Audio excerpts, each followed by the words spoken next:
Hi, my name is Nahi Kazaza, and I'd like to welcome you to the Aspire Career Exploration Series.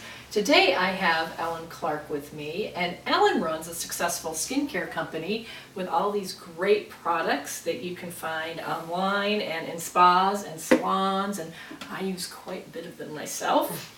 But it didn't start out that way. And when Ellen was in high school and college, she didn't know that this was what she was going to do. And I'm sure many of you probably have no idea what you're going to do. So what we're going to do today is follow Ellen's journey. So let's go back to high school and college. Did you know you were going to be running a successful skincare company at that time? No, in high school I was the girl smoking cigarettes in the bathroom. But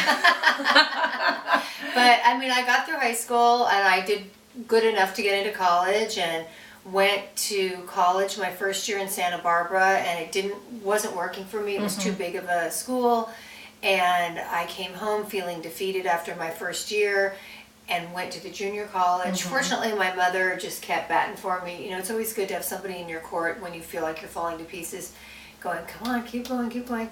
And over the next few years, I kind of got it together, transferred to Loyola Marymount University, got some clarity on majoring in English literature, learned about communicating, learned how to write, you know, started to mature and graduated. So what do you do with an English literature major? I didn't know. I was just so thrilled to finish college and decided, well, maybe I'll learn how to sell. I had done some jobs in high school and college, but I never really knew about sales and decided to apply for sales jobs. I didn't know what I was doing, but I figured if I could sell somebody on me, maybe then I could sell whatever it was that they had to sell, and had a few failed sales jobs, but I tried it and I liked it, and I felt like, gosh, if I could sell, then maybe one day I can work for myself.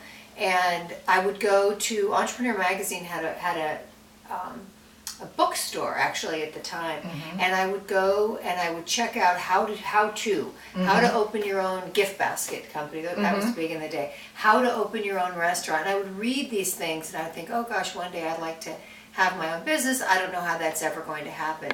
Meanwhile, I was breaking out. I had grown up with cystic acne and would go to one doctor or another, and it would kind of help and then it wouldn't help, and so I always was breaking out. And I worked with a woman that said, you know, have you ever thought about going to an esthetician? And I had never even heard that word, didn't know what an esthetician was. She goes, it's a lady that does facials. I go to this lady, she's really good and she can help you clear up your skin. So I went to her and she put me on a series of facial treatments and gave me products, and I followed it, and in about 8 weeks my skin had never looked so good. It cleared up, I wasn't breaking out. We started to work on my scarring, and I thought, wow, here I am selling trade show booths for a company, cold calling, and I mean, I had no passion around it. But I really think there's probably a lot of people out there like me that have problems with their skin, and they don't know where to turn or what to do. So I gave it a lot of thought, and I was in transition moving to Northern California with my husband, and decided, you know, maybe I'll learn more about this. I did some research in the library and decided I better become an esthetician because that's what I thought was an expert in skincare was. Went to school to do that and found it. It just finally clicked. I was, you know, in my late 20s, and I finally realized, gee, here's something that I really am interested in, and I like the therapeutic side of it. So I went to beauty school and decided I can do this. I'm going to market myself as an esthetician, and I started in my house. I actually did, before I was even finally through school, I did consultations and sold skincare products. I always wanted to start my own skincare line, but I really didn't know how to go about it. And funny how circuitously or whatever, you know, how you go this direction to get here. It's like I finally started my own skincare line. Go in circles, Yeah, and so I started to rent a room in a doctor's office when I finally could afford the $400 a month to do that, and I advertised. I marketed my business, really like cheap guerrilla marketing tactics. Now this was when you were an esthetician, right? So This you're was still an esthetician, but were you already experimenting with skincare products at that time? No, I hadn't been making products. All I was doing was recommending products and doing facials. Okay, and you know what? I want to stop you for a minute Yeah. because there is something that you said that's very, very similar to what I've noticed with people when they find their passion. And it is that you have something that you struggled with and it caused you a lot of pain. Right. And then you stumble across the solution. So here you are having trouble with acne, and I would imagine it's very embarrassing and just really not having a bad impact on your life. And here you find a solution, and that's when you said you kind of nailed it. Yeah. So it was the solution, now I can help others because Yeah. others probably have the same problem I do. Exactly. I think when you can, we all want to help others, and when we can find a way to do that in our work, it doesn't matter what that work is, it gives you that purpose. And then with that purpose, you become more creative and you're more energized and more motivated. I knew I didn't want just a job. I wanted something that, and I think the hardest part in college for me and before that was I just didn't know what really interested me enough. Like I didn't have hobbies that I was going to turn into a career. I couldn't figure it out. So this was my lucky break, really. And your lucky break came from being really intimate with a problem, knowing the impact of it. So now you really could feel how you're helping people when you start helping them. Okay, great. So I didn't mean to take you back, but No, I just thought that was okay. such an important point. Yeah. So now you've found it, and you actually went to an esthetician school. I did. I went to an esthetician school. Okay. And now you did some initial consults out of your home, you started advertising, you're renting this $400 room in a doctor's office, so let's take the story from there. Well, it just kept growing. So I always wanted to start my own skincare line, but I got pulled into that part of the business where I did lots of facials. And in hindsight, it makes me so much better at what I do today. So I'm so glad.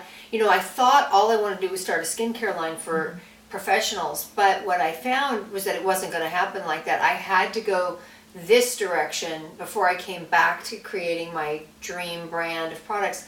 But I think in large part very successful with my market because I really know who they are. I know what it is to be a licensed esthetician.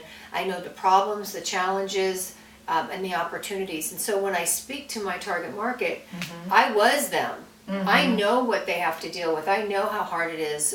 And I also know how to teach them how to be successful because I not only had rented one treatment room, it grew to 3 treatment rooms, then 5 treatment rooms, then a second location. So I grew for about 3 years. I worked my butt off and I was very excited and I had a lot of energy and I worked really hard. And then I had an opportunity with a friend of mine to start a skincare distribution business. Okay. And that was not expected. So you basically built your esthetician practice. Did you hire other estheticians? I had other estheticians, a massage therapist, electrologist. I was renting rooms. And honestly, I didn't really know what I was doing. I just did it. I just had such a passion for it, and I love people. And I will say, I made so many mistakes. I am the Girl Scout of mistakes. I had employees steal from me. When I teach estheticians, I share with them some of my war stories. And I have people gaping with all the problems that I had with things that happened. But I just would get up the next day and go, okay, well, I learned something, so what next? I mean, you have to keep going, right? Well, and when you talk about it again, you're following the same theme, right? So having been an esthetician and then having kind of grown this business, so not just only being the one person esthetician, but then hiring others and hiring massage therapists and electrologists and all these other people. Now you know what it's like to run a bigger business.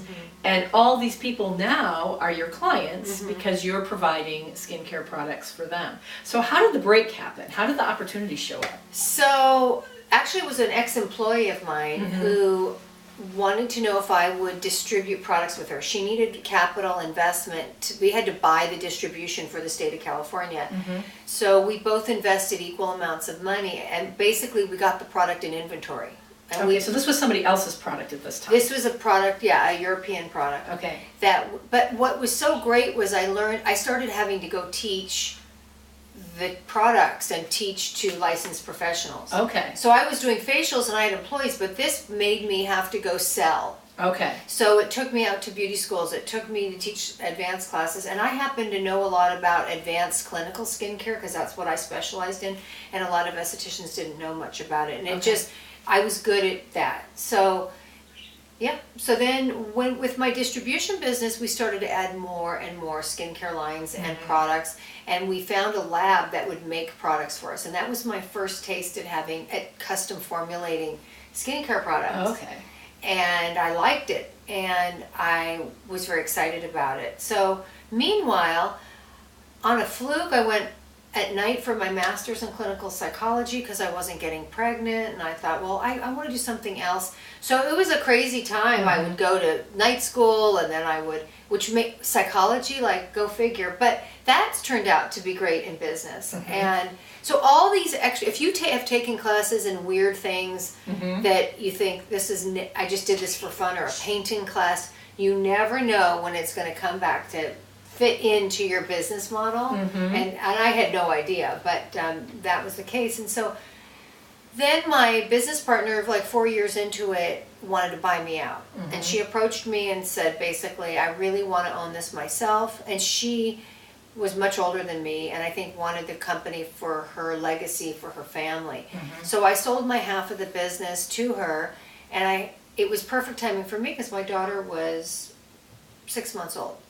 And I thought, now I'm going to start my own skincare line. I have all these skills that were kind of disjointed are coming together. Okay, great. So why don't we take a break now, and then Okay. I'm going to ask you a lot of detailed questions about business. Great.